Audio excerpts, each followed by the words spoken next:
प्रिय विद्यार्थियों, इस वीडियो में हम पढ़ेंगे राज्यपाल की शक्तियाँ, powers of governor. Durgadas Basu, D Basu के शब्दों में राज्यपाल की शक्तियाँ राष्ट्रपति के समान हैं, सिर्फ कूटनीतिक, सैनिक तथा संकटकालीन अधिकारों को छोड़कर। देखिए, कूटनीतिक, सैनिक और संकटकालीन जो अधिकार हैं वो राष्ट्रपति के पास है, राज्यपाल के पास नहीं है। तो देखिए, राज्यपाल की कार्यपालिका शक्तियाँ देखिए। राज्य की समस्त कार्यपालिका शक्ति राज्यपाल में निहित होंगी और वह इसका प्रयोग संविधान के अनुसार स्वयं या अपने अधीनस्थ अधिकारियों के द्वारा करेगा। अनुच्छेद 154।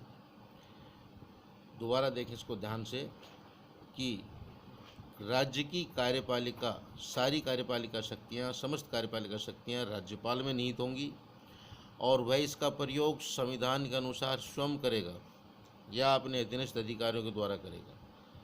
ये ध्यान रहे, ये अनुच्छेद 154 के अंतर्गत प्रावधान है। राज्य के सभी कार्य राज्यपाल के नाम से ही होंगे।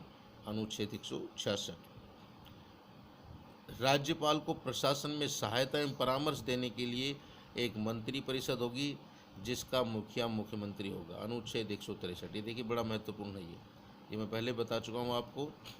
यहाँ पर देखिए, अब स्पष्ट कर दिया गया इस बात को कि राज्यपाल अपने सुविवेकीय शक्तियों या अधिकारों को छोड़कर बाकी सभी कार्य मंत्री परिषद की सलाह से करेगा। अनुच्छेद 163 स्पष्ट निर्देश देता है कि राज्यपाल सुविवेकीय कार्यों के अलावा मंत्री परिषद के निर्देश पर ही कार्य करेगा। उस मंत्री परिषद की सलाह पर ही राज्यपाल कार्य करेगा और उस मंत्री परिषद का मुखिया होगा मुख्यमंत्री। अनुच्छेद 163। राज्यपाल पहले मुख्यमंत्री की नियुक्ति करता है और बाद में मुख्यमंत्री की सलाह से अन्य मंत्रियों की नियुक्ति करता है। तो यहाँ पर देखिए, महत्वपूर्ण है ये कि जो अन्य मंत्री होंगे वो मुख्यमंत्री की सलाह से ही नियुक्त किए जाएंगे। यानी कि यहाँ पर अन्य मंत्रियों को नियुक्ति में महत्वपूर्ण भूमिका मुख्यमंत्री की रहेगी। अनुच्छेद 164।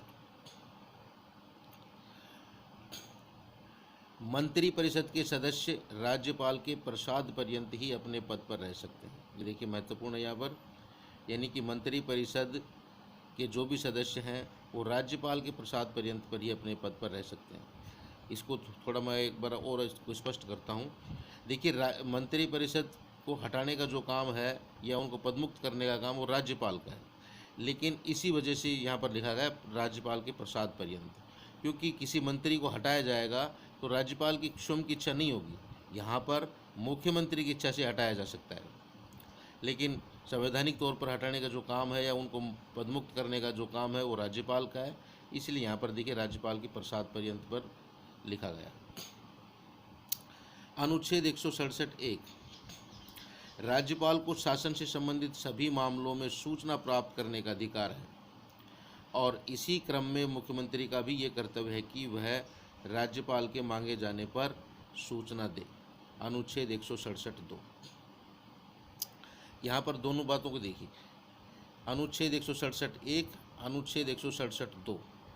यहाँ पर देखिए, 167 के अंतर्गत राज्यपाल सूचना मांग रहा है मुख्यमंत्री से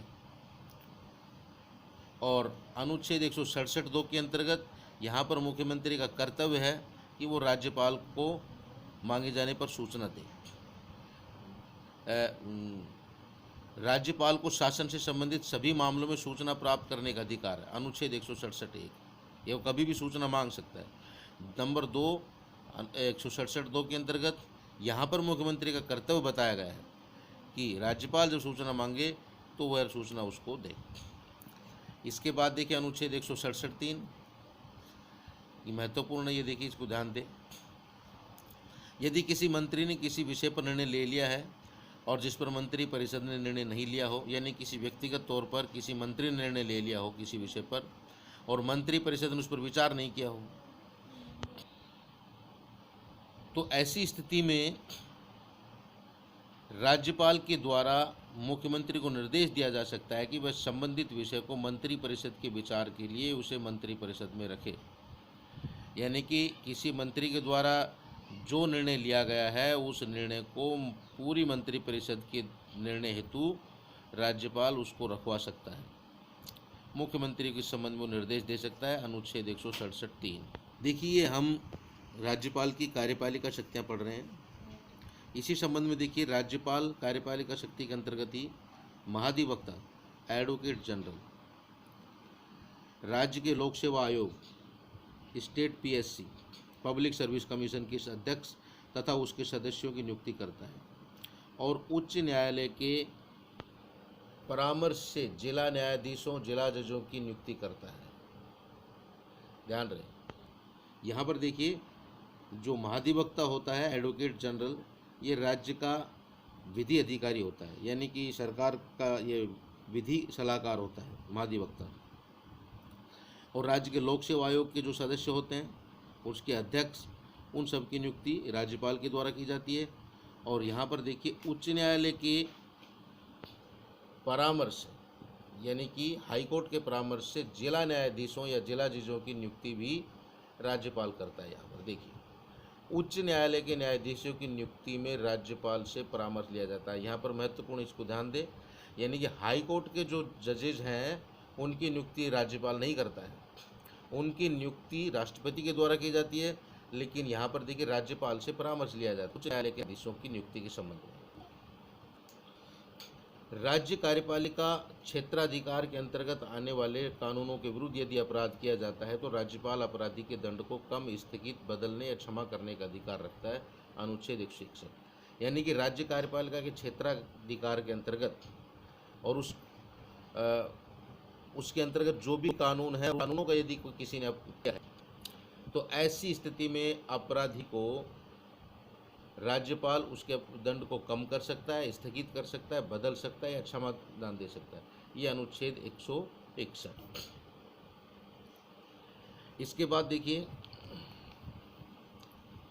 यदि राज्यपाल यह समझे कि आंग्ल भारतीय समुदाय का विधानसभा में पर्याप्त प्रतिनिधित्व नहीं है तो वह विधानसभा में एक आंग्ल भारतीय समुदाय से सदस्य को मनोनीत कर सकता है, एक सदस्य को। ये ध्यान रहे, यदि आंग्ल भारतीय समुदाय का प्रतिनिधित्व विधानसभा में पर्याप्त नहीं है तो एक सदस्य को, आंग्ल भारतीय समुदाय के सदस्य को मनोनीत कर सकता है।